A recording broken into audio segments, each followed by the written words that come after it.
Don't be an anonymous investor. Join the stock market social media platform public.com. Invest any amount of money and share with friends and new friends. Discover new opportunities such as new companies and potential business partners and useful tools for beginners, and share your experience with friends on public.com. Link in the video description gets you $5 for being a Grid Network viewer. Use the referral code GRIDnet for your free $5 to invest. Start investing and networking on public.com.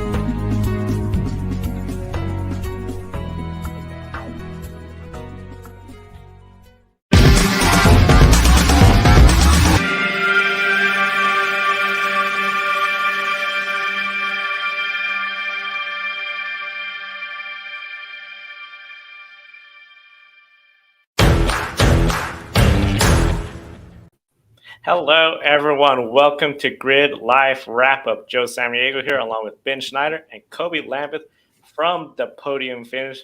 Ben Schneider showing a little bit of love to the Philadelphia Phillies. Of course, they're going to the World Series. And, of course, we want to show a little bit of love to our Patreon subscribers. Call the show Mark and Robin for keeping us on the air. You too can invest in the Grid Network through Patreon, or buy me a coffee, buy a cup of coffee for your favorite on-air personality, or Orange Mountain Dew. You want to celebrate the Phillies getting into the World Series with Ben. Now, of course, when it comes to the championship, once championship, no playoffs, already decided. Formula One, but still, huge crowd. Over 440,000 in the entire weekend span. Great turnout. And Kobe, they had a really great race at Circuits of the Americas. Yeah, it was quite a race for the United States Grand Prix at Circuit of the Americas, which saw a dramatic first corner. Carlos Sainz went for a spin after contact with George Russell, who was handed a 5-second time penalty for avoidable contact. Sainz came to the pits after one lap, and he was done for the day. It looked like it would be all Max Verstappen and no challenge after two safety cars, but after a long pit stop that put Verstappen in third behind Charles Leclerc and Lewis Hamilton in the lead, Verstappen ended up getting the win, but he really had to earn this one. But because Lewis Hamilton, he just didn't have the car capable of standing out front until the end or challenging the Red Bull. Max tied Michael Schumacher and Sebastian Vettel with 13 wins this season. Red Bull scored its first Constructors' Championship in the hybrid era, ending Mercedes' streak of 8 in a row. Max Verstappen in 2022 is no doubt the deserving world champion. No controversy there. Where do you rank him with the F1 grades at this stage in his young career? Right now, he's reminding me a lot of Fernando Alonso. I know a lot of folks have been comparing how when Fernando Alonso won his second championship against Michael Schumacher, the age, all that, that's really great. But what I've seen, especially this year, getting to that level with Sebastian Vettel and Michael Schumacher for the most wins in a season, this is starting to look like a driver. I anticipate he's going to be a heavy favorite for a third championship next year. If he has a car just like this year, it's going to be hard to beat. Ferrari, we know, is right there. Mercedes trying to bounce back. But look what he's done this year as well, too. Along with this race, falling from the back, getting towards the front, he's done that spot several times. It just seems like when he seems he's out of it, still comes home with a win. He is just that dominant on a higher level.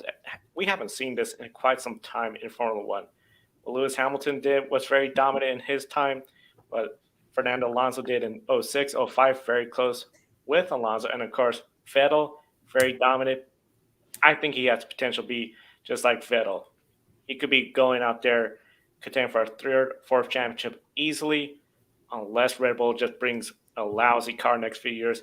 He's going to be up there, I think, with Vettel and Schumacher when it comes to championship numbers. Yeah, Red Bull look unstoppable right now. Thank you, Joe, for the congratulations. The Nova City of Philadelphia is going to be happy this evening getting ready for the World Series here. I've got Mountain Dew Spark tonight. I don't have the Orange Live Wire with me at this moment, but I also want to pass along my condolences to Red Bull family. I know they just lost Dietrich Mateschitz this weekend, and I'm sure this has to be a bittersweet day for them clinching the Constructors' Championship with what Dietrich meant to not just Red Bull, but the entire world of motorsports. Of course, NASCAR fans will remember that Red Bull had a team in NASCAR for a few seasons as well. Got a couple of wins with Brian Biggers and Casey Kane. I see Dimas here in the chat room saying congratulations for Red Bull Racing and Red Bull Powertrains as well, the 2022 Constructors Champions. So the streak of 8 in a row for Mercedes comes to an end.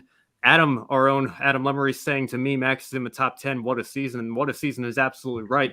I don't know if people realize that Max Verstappen is 6th already on the all-time Formula One's wins list. I mean, it's unbelievable how quickly he's gotten there. Now, Max has even admitted that, they have more races in the season now, and you're talking about 24 next year. Stefano Domenicali seems to think that you can go as high as 30, which I still think is absolutely insane, but we'll see what Formula One decide to do in the next few years. It is true that they're running more races, but Max has still put himself in position to climb up that leaderboard so quickly. Like Joe, you were mentioning, Fernando Alonso, now a 2-time world champion, is Max Verstappen as well. I think that's a great comparison, and I think he might not be at that Hamilton, Schumacher, Senna level yet, but he is certainly alongside the Alonsos, the Mansells, the Jackie Stewarts, the Nicky Laudas of the world. He's right there among some of the all-time greats already. And at his age, born in, I believe, 1997, only a couple of years older than you and I, Kobe. I mean, it's been an incredible rise so quickly for him in his young career. I know he's going to continue to do a lot of great things. This is only the beginning, I believe, for Max Verstappen. I have no reason to doubt Red Bull will continue to give him the machinery that he needs to compete for wins in world championships. Like I said, I think this is just the beginning for Max Verstappen. Yeah, just the beginning. Before I begin, man, so I have a comment in the chat room from SHT saying, well, what do you think will happen with Alonso and Perez, Haas just launched the protest? To be honest, I don't really see it going anywhere, doing anything significant. Is obviously not going to affect the constructors title that we see with Red Bull, and definitely kudos to them. And getting back to Mac, and you also said FIA is so inconsistent this year. I think all motorsports racing series race controls are inconsistent. We talk about NASCAR being consistently inconsistent. You can say the same thing about the FIA as well. And I agree with everything you guys said about Max Verstappen, and it's crazy everything he's accomplished so far. He's only 25 years old. He could imagine what he could accomplish in another 10 years by age 35. I think Max Verstappen is certainly on his way to potentially becoming one of the all-time greats in the sport. I agree with you, Ben. I don't think he's on that mountaintop yet, but right now he has on his rock climbing gear, and he's climbing the mountain, and it's going nowhere but up right now, as you perfectly said, Ben. Red Bull looks absolutely unstoppable. And as I said, we had 2 safety car periods in the race, one for Valtteri Bottas, a single car incident. Second, Lance Stroll's late block on Fernando Alonso on a long straight. Alonso's car had the front wheels up in the air, heading towards an opening. And in the barrier, thankfully, the car came back down. He missed it, but still scary with these poorly placed wall openings. We saw the safety car called immediately. Stroll's car was removed after the field was all gathered up. Ironically, their future teammates at Aston Martin in 2023, many deemed Stroll at fault. So here's my question for you guys, starting with you, Ben. Should Lance Stroll's seat in Formula One seriously be questioned more because of his father's role with the Aston Martin F1 team? Now, well, of course, Stroll is the quintessential pay driver. I did just see a tweet from WTF1 before we came on. Apparently, Stroll doesn't necessarily think he's at least mostly to blame for the incident. It looked to me like he was 100% to blame. So Stroll trying to pass the blame off, that's about as believable to me as the Phillies being in the World Series in 2022. What are we doing here? But no, when it comes to Lance Stroll, I think, obviously, like I said, people have been questioning his role in Formula One really ever since he stepped into the Williams in 2017. He has had a couple of runs of brilliance here and there. He very nearly got a runner-up finish at Baku his rookie year. I know Bottas just barely beat him to the line in that crazy race that Felipe Massa probably could have won, his Williams teammate at the time, if he hadn't had a car problem in the middle of the race there. I mean, that was absolutely an insane race. But, while Stroll has been able to pick up a podium here and there, it's pretty clear at this point, obviously he's got a 4-time world champion teammate in Sebastian Vettel that he's got to deal with now. And obviously Alonso's going to be coming into that team, probably not in his prime anymore, but still a double world champion and a very formidable opponent. So while the competition for Stroll historically, especially more recently in his career, has been to have a very strong, experienced teammate, you do have to look at some of these incidents and moments that he's had in his career and start to question it a little bit. Now, obviously, he's going to be under even more of a microscope because of who his father is and his father's role within the Aston Martin team. So I don't necessarily see any reason to believe he's going to be out of a seat anytime soon. But again, there are certainly going to be some critics, who are going to have even more to go off of if these incidents like what happened today continue to happen, because I think Stroll, like I said, was 100% at fault for that incident with, ironically, his future teammate, who I can't believe Carlos Sainz, just on that spin at the opening corner, ended up having to retire his car. Alonso ended up getting up into the air, it could have ended very, very badly for him. He still comes away with a strong points finish for today. It's unbelievable how that car was able to hold up, but certainly not a good look for Lance Stroll today. I'll say that much. Not a good look for Lance Stroll. Not look good for Aston Martin as well. And I think at some point, especially next year, if we have Fernando Alonso again outscoring, showing up each and every race weekend, and just finishing the points while Lance Stroll is still struggling, I really think then people have to start questioning Lawrence Stroll's role of, hey, is Lance really the best driver we could have in our car right now? Because one of the big things, we got this new car. Sebastian Vettel, he's been going out there really outperforming Lance. Lance has been in F1 for quite some time. This isn't just like his second or third year. He's not a rookie. He's been here for quite some time now. We're seeing Nicholas Latifi. He's going on his way out. Lance Stroll, now he's going to be that driver. I think he's going to get a lot of people questioning, does he belong in that seat? And if he doesn't deliver, I think they're going to start not only questioning him, but also his father's role in leading the team. Aston Martin, there's a lot of drivers we've talked about that should be in F1. They could probably potentially bring this team forward in a way Lance Stroll is just unable to do so right now. And I think the big thing is going to hinge on how does Fernando Alonso gel with the new team? Will it be like Alpine, where he's come in there, he's still ahead of Ocon, seems to be bringing the points, or is it going to be something like McLaren and it's just not working out well and no points? I think it's going to be really interesting to see what happens with this team and those two drivers.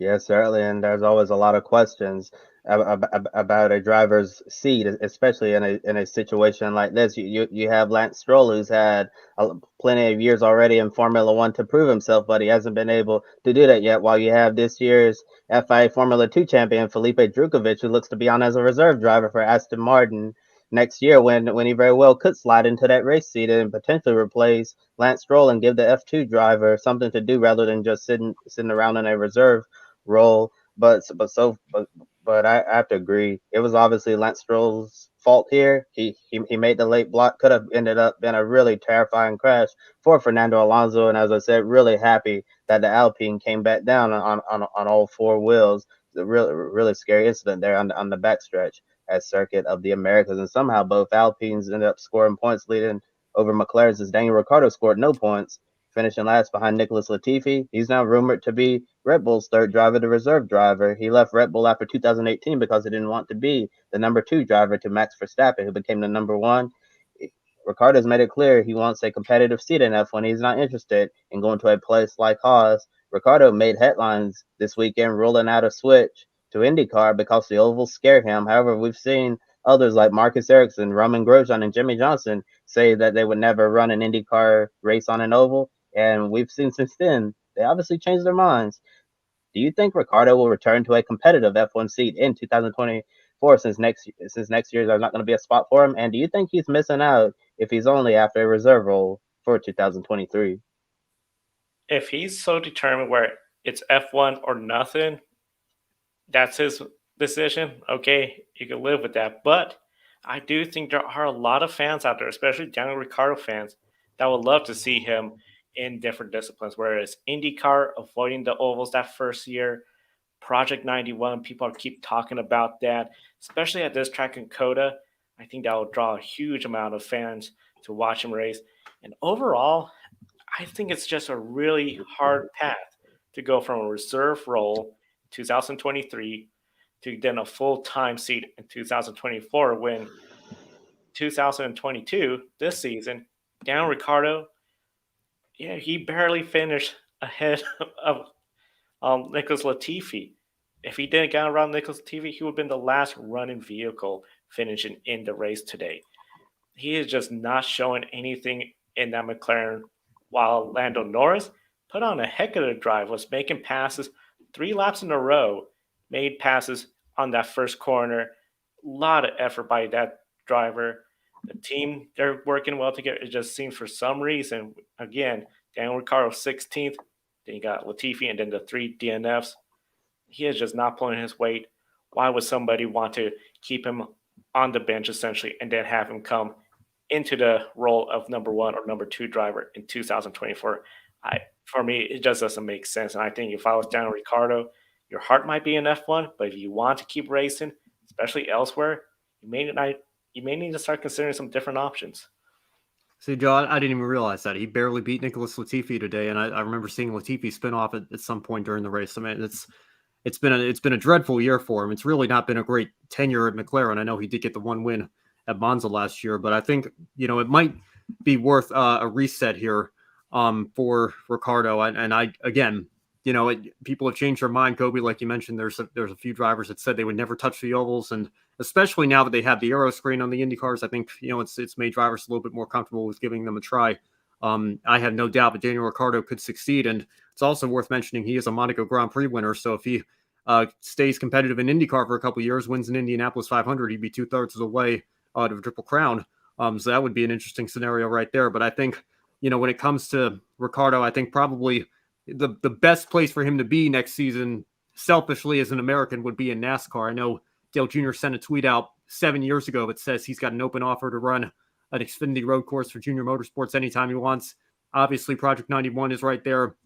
We could see him do that. I have no doubt that he would give that Trackhouse car a strong, solid run on a road course as well. So, I think Ricciardo's got, several options ahead of him.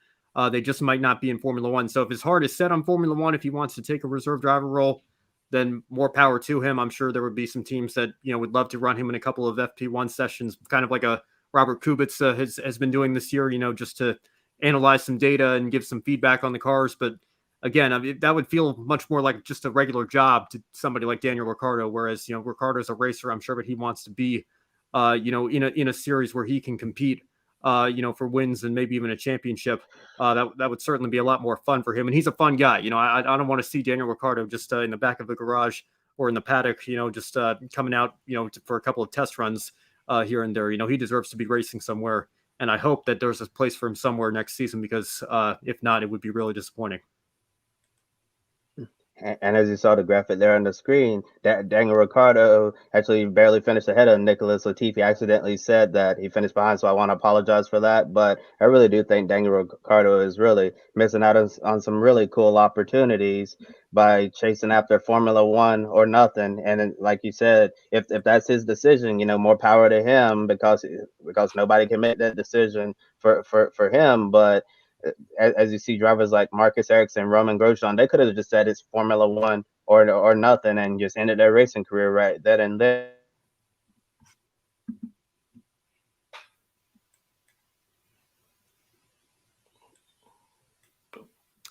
It looks like we might have lost Kobe here, so if we can get him back, we'll let him finish his answer. Otherwise, I think we'll roll right into MotoGP here, and hopefully we can get Kobe back, in a couple of minutes' time here. But let's move on to MotoGP in the meantime. One race, two riders left: Pecco Bagnaia versus Fabio Quartararo. Now, Fabio is in a must-win situation. Pecco will win it with a 14th place finish or better. Pecco won at Malaysia Sepang Pecco won at Malaysia Sepang Circuit today, but Quartararo came home in third, so it's only a 23-point gap. Had he fallen to fourth, the championship would have been decided. It's Fabio's first podium since the Austrian Grand Prix 6 races ago. Of course, we've been talking about him kind of choking this championship away here. So, Joe, I want to go to you here. Is this too little, too late for Fabio, and how much is the Yamaha struggle hurting him right now? This is definitely a case of too little, too late. Great effort by Fabio to get a podium. He was overall looking good, but just not able to keep up with the two Ducatis, and that's where the Yamaha is coming up short. All year long, he has done a really great job of bringing that Yamaha towards the front. Today, we did see his teammate Franco Morbidelli up there, but of course, he had a long lap penalty, so he fell towards the back, and that was just not a factor, which has been the theme of pretty much this season all year long, not a factor in any race with that Yamaha. Fabio Quartararo, he is just always impressive with what he does. There's only so much you can do with Yamaha. The last few races, 2 DNFs, no podium since Austria. It's been a real struggle for him. Now he got a podium. That's great and all, but he's 23 points behind. The only way he's going to get a win is if he goes out there, gets a win for the championship, and then Pecco, no points. 15th or worse. Essentially, that's the only way, and I think it's going to be a really hard attempt for him to overcome that. Well, Nia Bastianini was putting Pecco under a lot of pressure, taking the lead at one point. He's now in contention for third in the championship. So, Joe, how would you rate Enea Bastianini's season? Bastianini season, you have to say it as one of the best seasons, considering he was a big surprise winner for everyone at the beginning of the year when he got that surprise win. Didn't everyone thought he's going to fall back when we get to Europe and did not be a contender at all? That somewhat came true. He did fall towards the back, but he still got a couple of wins. Still very impressive. And then just look at him. He was really pushing Pecco Bagnaia hard all race long. If there was any discussion about team orders, Bastianini did not get those orders because he was pushing really hard. We saw how the Ducati team, they were really trying to figure out, do they go approach the other team, telling them, you need to have Bastianini slow down, you need to have Bastianini step aside. That didn't happen at the end. Bastianini, he's going to be with Pecco Bagnaia next year as teammates. He earned that because who was leading today? It was Jorge Martin, very fast rider on the pole. But once again, he crashed out while leading, essentially handing the race to Pecco Bagnaia and Enea Bastianini. Him and Bastianini were always talked about potentially going to that factory team. Bastianini's really proven it. He could run there with Pecco Bagnaia. He deserves to be in that factory spot. And I think that's going to be a really fun team next year to see those two in the same equipment battling each other and the rest of the field. Well, Valencia, Spain will see the MotoGP World Championship be decided. We saw this weekend that Bastianini almost played a spoiler for Pecco had he won. Last weekend in Australia, Alex Rins took a surprise win. So, Joe, which riders do you see being a potential spoiler to win that Pecco and Fabio might have to contend with? When it comes to spoilers for this next race weekend, I'm looking at what we're seeing lately with that VR46 team. They are looking really good. Unfortunately, Luca Marini, his first DNF in MotoGP, 39 races, first time DNF. Marco Bezzecchi, great effort all year long, coming home fourth place today. I see those two, they could really bring the battle, try to get the win. Because remember, Pecco does not need to go out there and get the win. He just needs to go out there and score points.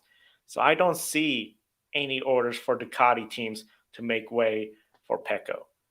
Alex Rins, at Suzuki, very similar to Phillip Head Island. I think he could be a potential winner in the season finale race. He will love to get Suzuki one last race win in the very last race. Show them that I didn't get you a championship like my teammate Juan Mir, but I did get you the wins this year and the very last win in the very last race. He'd love to go out before he joins his next team next year, and I think it's going to be a very exciting final race for MotoGP. That final race will be the first weekend of November, this championship weekend for MotoGP and the NASCAR Cup Series. Homestead-Miami hosted NASCAR today. We're going to get into that recap right now. And before we get right into that recap, Kobe Lambis is back. Kobe, I know we were discussing a little bit about F1 and your final answer to the question about 2024 Ricardo. We like a moment to share your answer. Yeah, hopefully my internet will stay up long enough for me to finish the answer. I don't really know where I was going with that or how much you even heard of it. But the bottom line is, I think Daniel Ricciardo should really consider leaving the door open for other disciplines of motorsports. I know Formula E is probably not going to happen now since I believe most, if not all of their seats are filled up. IndyCar still has several seats available, and there's always going to be something available in endurance racing if he wants to try to go after crown jewel events like the 24 Hours of Daytona, the 24 Hours of Le Mans. I'm sure Daniel Ricciardo would be very excited to race at Daytona, the track where his idol, Dale Earnhardt Sr., raced that many times and got that Daytona 500 win after many years of trying. Yeah, but overall, if it's F1 or nothing, I think Daniel Ricciardo may end up very disappointed if 2024 does not reward him a race seat. And of course, we'll be following that right here on the Grid Network, including Grid Tonight, hosted by Kobe and Joshua. Back over to NASCAR. Pretty much up until 23 laps ago, it looked like it was going to be a duel between Kyle Larson, Martin Truex Jr., but then a scary moment in pit road. Martin Truex Jr. got hit on pit road and spun into his stall. A couple of his crew members had to take evasive action, but they were all okay. Then it became a three-car battle between Larson, Chastain, and AJ Allmendinger after that final restart. But after a few laps of green, Kyle Larson did what Kyle Larson's been doing all day long, pulling away, riding that high line, dominated the race, won all the stages, won the race. Third win of 2022. Can't help but think this is the 5th playoff race won by a non-playoff driver.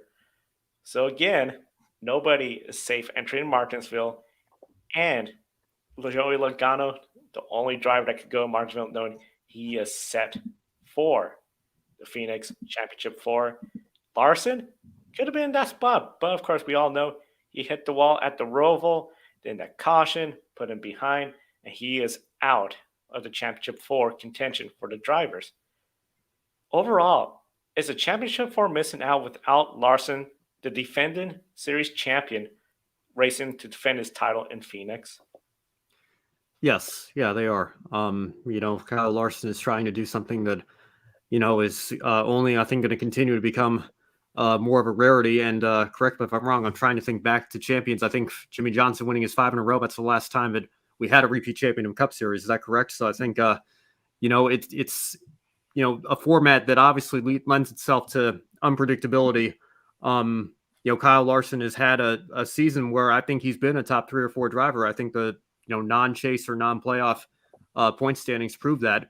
And if it hadn't been for, again, the crappy parts on the next-gen cars, we'll keep it G-rated, but that's a Kevin Harvick reference there to what's taken him out of the playoffs in many respects as well. It bit Larson at the Roval, and he just barely missed the cutoff to the round of 8, and now you can't help but wonder what might have been. I think it's a bittersweet day for Kyle Larson fans and for the number 5 team, because if they had gotten into a round of 8, they'd be celebrating a berth into the Championship 4 at Phoenix to defend their championship right now. And I think it's another missed opportunity for a great potential story for NASCAR. But again, that's just how it rolls with this playoff system. Sometimes you've got to be consistent. You got to make it through every round. The 5 team came up short in the last round, and they're not going to get to defend their title this year. But it was a very dominant win today, and I'm sure that has to, again, it's probably bittersweet, but it has to make the 5 team feel good. Maybe they can build on that momentum to close the year out and get ready for 2023. And you know what else the 5 team has to feel really good about? Being in the Championship 4 for that Owners' Championship. That's true. I forgot about that. Yeah. And for the first time since we've had this playoff format, or I don't know if it's the first time. I don't think ever. But with this playoff format, at least, this is the first time we're going to see a driver be able to compete for an owner's title and not the driver's title at the same time, which is extremely rare nowadays in the NASCAR Cup Series. So the 5 team certainly has a lot to race for. And Larson even said after he got out of the car that that was on his mind. Although he won't be racing for a driver's championship, and it would mean a lot to him to be able to put the 5 team in contention to win that owner's title. So we're going to be looking at 2 different battles when we come to Phoenix. See who we're going to crown as the driver champion. See if Kyle Larson can try to claim that driver's title for the number 5 Chevrolet Camaro with Hendrick Motorsports. And yes, it's certainly disappointing that he won't be able to compete for the championship as a driver. And I think with this playoff format we have now, it's going to be very, very difficult to try to get a repeat champion. We're never going to see someone like Jimmy Johnson win multiple championships in a row in this playoff format, unless you're extremely lucky, because 4 drivers come down to 1 race. You could have the most dominant season ever. Have a flat tire go up in the wall, and that's it. So so many things have to go right in order to get a repeat champion nowadays, and is certainly disappointing that we're not going to see Kyle Larson have a chance to defend his driver's title, but at least he certainly has something to look forward to in Phoenix in 2 weeks' time. Something else I think, if it wasn't for that caution because of the sign hitting the wall, he could be there, continue for another championship 2 in a row. Definitely missing out on that storyline. And I think when it comes to when you look at the remaining 4, the big thing now is you're going to have Joey Logano, potentially Chase Elliott, and then a bunch of drivers looking for their first championship. It's going to be really interesting to see. Coming in the chat room, speaking about championships from Dimas, Pecco Bagnaia versus Fabio Quartararo at Valencia Grand Prix, November 6th, 2022. Don't miss that. It's going to be a fun weekend. And of course, we're going to be covering it right here, as well as the NASCAR Cup Series Championship as well. As I mentioned, Joey Logano, he is safe entering Martinsville. He does not have to worry about points, anything. He could just go out there, get a win just to make the other drivers more miserable, trying to figure out if they're in or out. here are where everyone stands entering Martinsville. You got Ross Chastain in second place now, 19 above the cut line. Elliott, 11 points. And then William Byron is only 5 points above the cut line. Denny Hamlin is 5 points below. Ryan Blaney is 18 below. Christopher Bell, 33 points. And Chase Briscoe, 44 points. DNF had a horrible day. Overall, those two drivers of Briscoe and Bell, they are really in a must-win situation because there's 20 stage points in total available. They're not going to get it done that way. They have to go out there, get the win. The other drivers, though, if they gain stage points, that could really help them out. So you might have some playoff drivers trying to collect those stage points while you have some trying to get the win. Overall, when it comes to this playoff format since 2014, this year, of course, half the race has been won by non-playoff drivers. Is this the most chaotic playoff since the format was introduced in 2014? Joe, I think every year the playoffs is really chaotic with all the different things that are going on. Just like this year, we just talked about Kyle Larson not being in the hunt to go to Championship 4 and win a driver's title, but an owner's title. And now Chase Briscoe had a really bad day after getting up in the wall. He's going to be in a must-win position.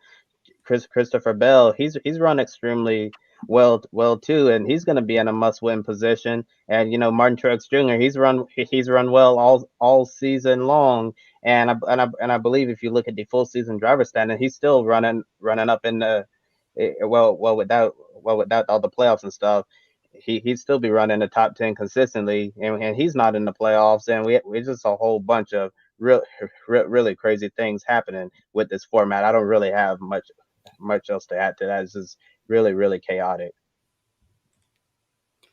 Yeah, I'm trying to think. I guess 2015 comes to mind with Kyle Busch, only missing rather 30% of the season at the start with his injuries, and the controversy at Talladega with Kevin Harvick, and then obviously Joey Logano and Matt Kenseth going at it at Martinsville. I guess that was pretty chaotic. But aside from that, Kobe, like you mentioned, I think there's chaos every year with this playoff format. You can just kind of pick and choose a year and figure out different things that have happened that were unexpected or things that were expected, and it's just the craziness of this format. It reminds me, I just listened, Danica Patrick just had Denny Hamlin on her podcast this week, and at the end of the podcast, she posed this question to Denny and said, would you rather race for 3 more years and win a bunch more races, but you don't get a championship, or go out with a championship this year and have to retire? And Denny Hamlin, without hesitation, said, I would rather win or get to 60 wins, I think was what he put it at, or win a bunch of races, however many I have in the next few years, than go out and win a championship. Because, and this is the reason he said, because the championship really just comes down to the final race now. As long as you get there, you really have to only win one race at the right time. Denny said, if I had 60 of those, I'm totally at peace with that. And I think that, that's just a whole nother comment and another driver you can add to the list of comments that have been made under this format. The drivers are openly admitting that championships are not the same as how you used to win them. So it's, I don't know. Like you mentioned, guys, it's chaos every year with this playoff format. This year's certainly been no different. Ryan Blaney, again, that 12 team's not in the Owners' Championship because there were 16 teams that won a race, and the 45 team obviously didn't have to, get a playoff waiver for that, even though Kurt Busch did and then withdrew it. So that would just throw another mix and I guess increase the chances that you could have a split drivers and owners champion.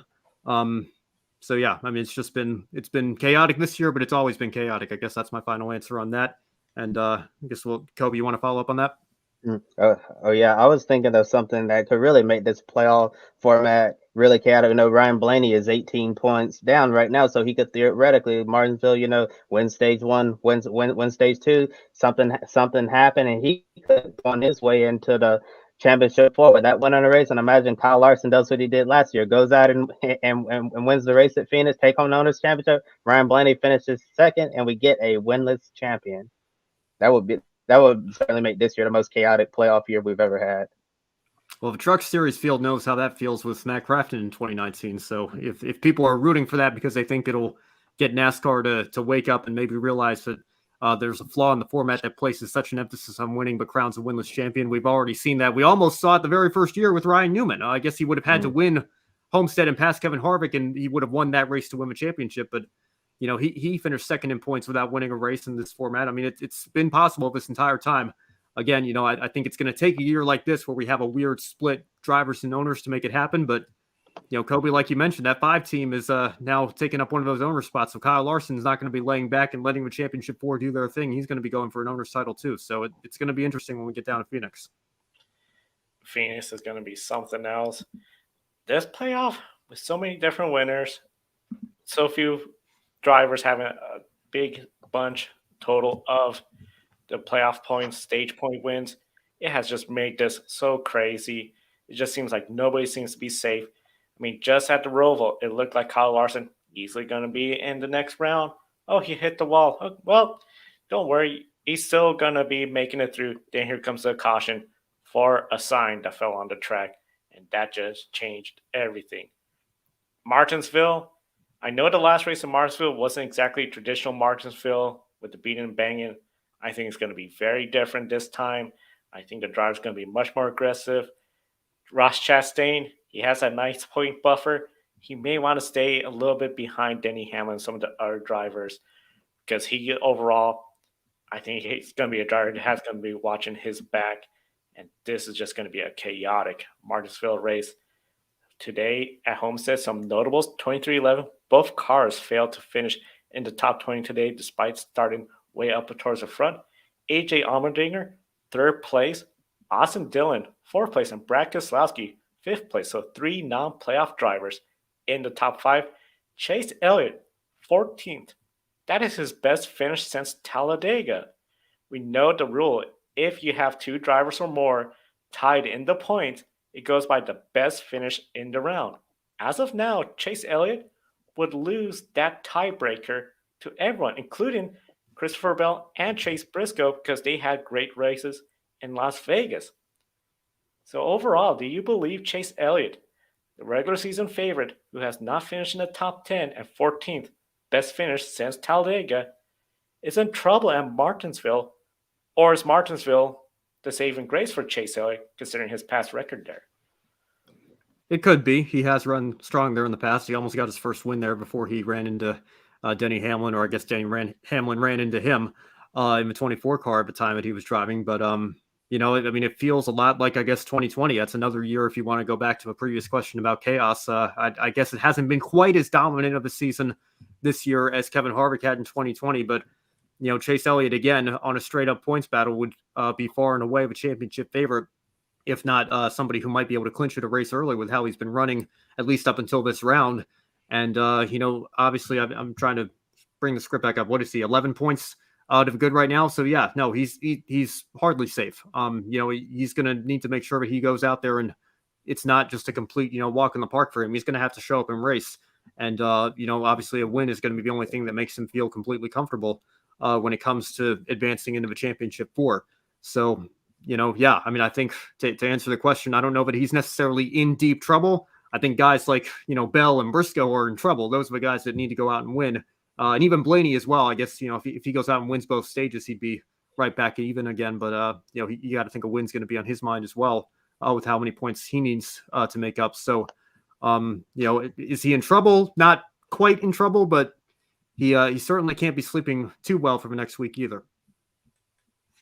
Yeah, certainly. If I'm Chase Elliott, one of my main objectives for Sunday's race at Martinsville next weekend is to score stage points. Try to give yourself more of a cushion in case something goes wrong in that final stage. Because we know when we get to the final 100 laps, if you get caution after caution, it's going to be insanity. There's going to be a lot of slamming, beating, banging, probably tempers flaring as well. So Chase Elliott will need to make sure he's not caught up in the mayhem that is Martinsville, because we could certainly see a lot of really intense, crazy things happening the deeper you get into the race. And if Chase Elliott has those stage points to fall back on, if something happens to him, he might be able to point his way into the championship 4 without any major issues. But all in all, this is certainly a race that you really want to win more than any other race this season. Yeah, Martinsville, go out there, get the win. That's the best way you're going to have control of your destiny for the championship. Now, a couple of comments in the chat room, starting with Michael Tillier. You can see Max winning more championships. He and Red Bull had quite the season. Definitely very true on that. Of course, Max Verstappen got another championship. He's going to try to go for 3 in a row next year. And this has been quite a season for all genres of racing, if one asks me. 100% agree with you. It seems like every series, especially the ones in the grid ranking, has been having phenomenal seasons. And it's been a lot of fun following here. And of course, we're going to follow more NASCAR throughout the remainder of the playoffs there. And of course, another series. The championship's already over. World Rally Championship. Today, Sebastian Ogier helped Toyota take the Constructors' Championship with another win this season. Thierry Neuville finished second, attempted to take that win away from the Constructors and make it go down to the last race. And that last race, the Rally Japan on November 20th to 23rd. Both championships are already wrapped up, of course. Kyle Rovanpera becoming the youngest driver to win the World Rally Championship. And so far, 3 series out of the 8 in the grid ranking have had their championship season wrapped up already. Formula One, World Rally Championship, and W Series. Of course, W Series was unaware of the remainder of the season being called off. Supercars, that might be decided next week. And then NASCAR, that'll come down to the last race of the season. And overall, when it comes to the grid ranking, Fabio Quartararo returns back to the top 10. Cam Waters dropped out. Third place, we see Pecco Bagnaia takes third place away from Kyle Rovanpera. If Pecco Bagnaia does not finish in the top 10, Rovanpera could possibly take away third place. Verstappen, he's putting distance away from third place, but he cannot catch up to Shane Van Gisbergen in the 2022 grid ranking world champion. Looking at the rest of the grid ranking, the W Series driver scores dropped since the last 3 races are not taking place, but Jamie Chadwick is still right now in the top 20, and Nea Bastianini has moved up to 15th. So definitely, into the top 15 of the grid ranking in 15th place. So overall, a lot going on in the grid ranking. And Kobe, Ben, bring you both in the United States. Had 2 major motorsports events, of course, both of them in the grid ranking. Formula One, United States Grand Prix, NASCAR at Homestead-Miami. Both races aired at the same time, with NASCAR starting first and then ending later, since they had a much longer race compared to Formula One. Everyone's going to be following the ratings. The last time, NASCAR had more than F1 when F1 was in Miami. Next year, Formula One is going to have 3 races in the United States, with Vegas coming in much later in the season and starting much later, about 10 p.m. start time for Under the Lights race. Starting with you, Ben. Would both series benefit from not racing at the same time? Or are the 2 series just completely different from each other, where there's not that many fans watching both of them?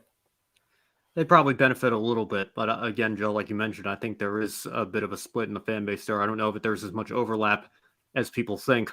I think it's going to be interesting to see the ratings come in this week. I think NASCAR will have the overall viewership on lockdown, at least for a couple of more years. We'll see how far this boom continues to be taken here in the United States for Formula One and their viewership. But what I'm more interested in is the 1849 demo that all the advertisers look at, that TV shows are always focused on, and what means more to them for revenue and things like that.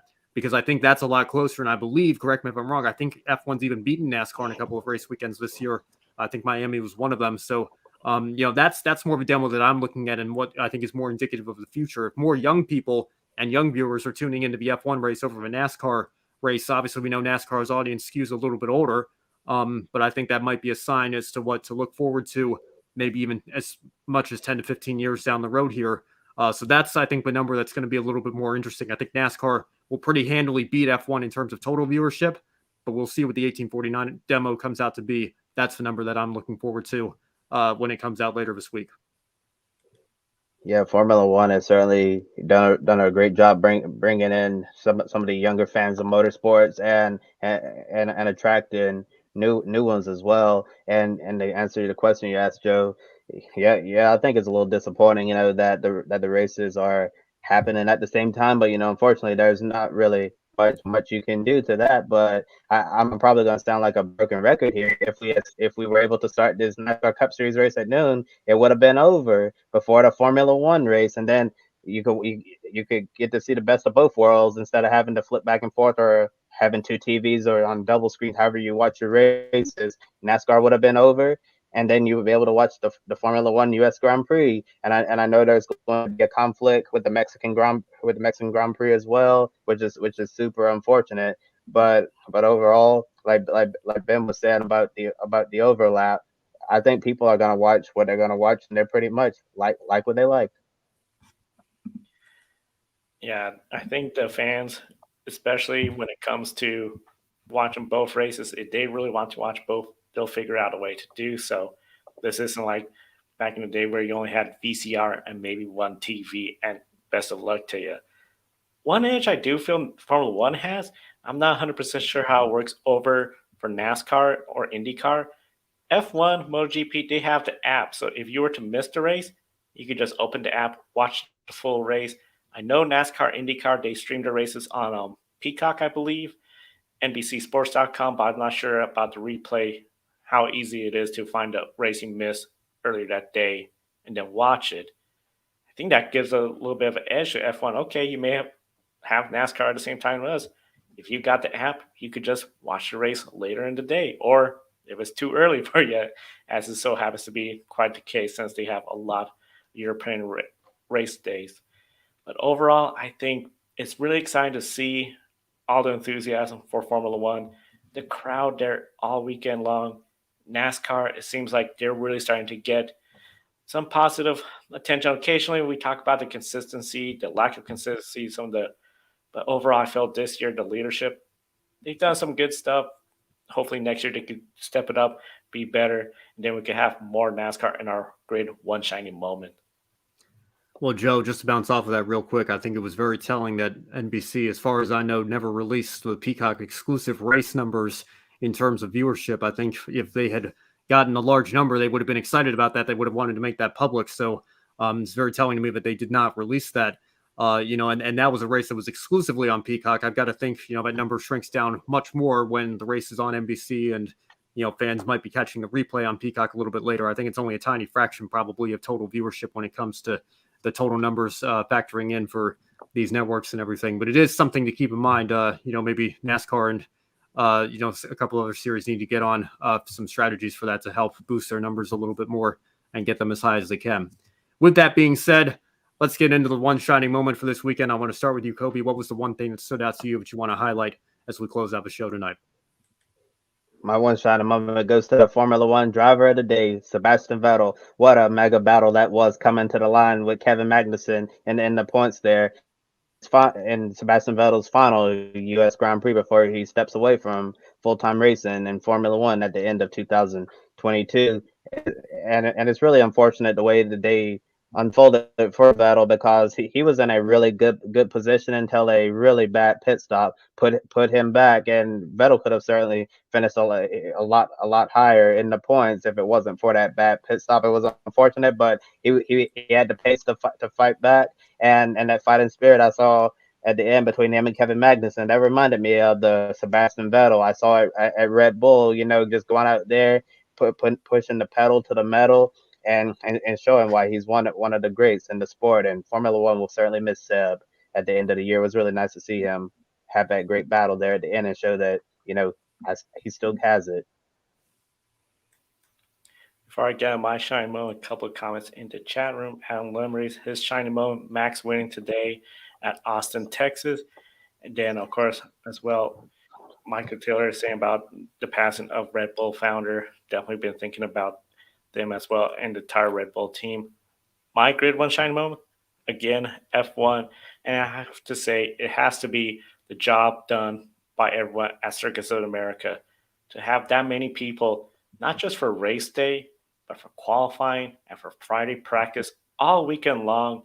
That's a huge task to have thousands of people come to the race weekend. We heard they had concerts there the night before. Great time. We always seem to see that track have more and more and more folks there. It is so impressive when you see that hill along turn one as it goes up full with fans. It wasn't like that a few years ago. Second time to see that just filled up and fans cheering, reacting to all the action.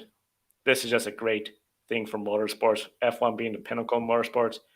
As drivers continue with their journey, whereas like Daniel Ricciardo going to another series or others, these F1 fans could potentially find other series that they may like and continue expanding their motorsports knowledge. So I say that is my one shining moment. I'd be remiss if I didn't mention Logan Sargent on the weekend, where he not only made his debut in FP1, but was announced as one of the Williams drivers for 2023, pending his super license. I think it's possible one or two drivers overtake him in the Formula 2 standings. I think it's very unlikely that he falls all the way below 6, which I believe is now where he can fall and afford to fall with the number of FP1 mileage Williams are going to give him to close out the season. So all but confirmed to have an American driver on the grid in 2023. Well done to Logan Sargent. We're going to be pulling for you next year to do America proud. But in terms of this particular weekend, I've got to give a call to AJ Allmendinger. 6 consecutive top 10s in the Cup Series. I know he doesn't run every race, but maybe colleague know what they're doing with putting him in the Cup Series full time again next year. A fantastic run today. Third place finish, one of his best oval runs of his career, doing it on a part-time schedule. I'm really looking forward to see what he can do in 2023 because he is having a fantastic career renaissance right now with Colleague Racing, and it's great to see good things happening for him right now. And before we get to the closing question in the chat room, I was under the impression that teams started with 13 variant compounds of tires. They gave some back before the race. So the way it is, each tire is given 13 sets of dry tires to use over the weekend, 2 sets of hards, 3 mediums, 8 softs. You also get some intermediate tires and wet tires, but then they do have to give back some used tires prior to qualifying. So that rule is still in effect in Formula One. We thank everyone in the chat room for joining us in the program. We invite everyone to join our Patreon. Calling the show, Mark and Robin helps us pay the bills, stay on the air, and go to the track. We'll love to expand our on-track coverage more through Patreon or buy me a coffee, buy a cup of coffee for the Grid Network or for a particular on-air personality. Help them get to the track for 2023 as we continue to invest for next year and invest using public.com. Use the referral code GRIDnet. You get $5 in free stock to start investing in the stock market. Use the app, find your friends, make new friends, and use their tools to learn about investing in the stock market. And be sure to follow us on social media. We're on TikTok, Instagram, Twitter. We live stream on Twitch, Facebook, and LinkedIn.